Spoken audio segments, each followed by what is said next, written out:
আসসালামু আলাইকুম। কেমন আছেন সবাই? আশা করি সবাই ভালো আছেন। আজ বাজার থেকে কি মাছ নিয়ে আসলো আর কি রান্না হলো সেটাই আপনাদের সাথে শেয়ার করব। আমার পরিবারের লোক মাছের থেকে মাছই পছন্দ করে বেশি।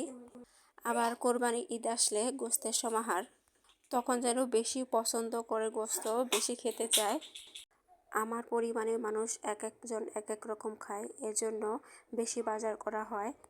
বিভিন্ন ধরনের মাছ, মাংস, শাকসবজি আমার ফ্যামিলিতে লাগবেই। এইখানে বড় বড় গলদা চিংড়ি এনেছে, বড় সাইজের টাটকিনি মাছ এনেছে, আর বড় সাইজের ইলিশ মাছ এনেছে। ইলিশ মাছ বাসার সবাই পছন্দ করে, এজন্য ইলিশ মাছটা বেশি খাওয়া হয়। আজ দুপুরে কি রান্না হলো?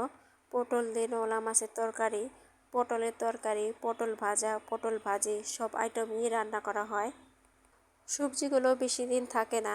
মাছ, মাংস এগুলো ফ্রিজে সংরক্ষণ করে খাওয়া যায়, কিন্তু শাক সবজি এগুলো বেশি দিন রেখে খাওয়া যায় না। প্রতিদিনই এক আইটেম না এক আইটেম সবজি রান্না করা হয়। সবজি তরকারি আমার খুব পছন্দের। আমার মতো সবজি তরকারি কার পছন্দ জানাবেন। এখানে ডিম দিয়ে আলু ভাজি আর চান্দা মাছ ভুনা। এই দুপুরের আয়োজন ছিল। সবাই ভালো থাকবেন, সুস্থ থাকবেন। আল্লাহ হাফেজ।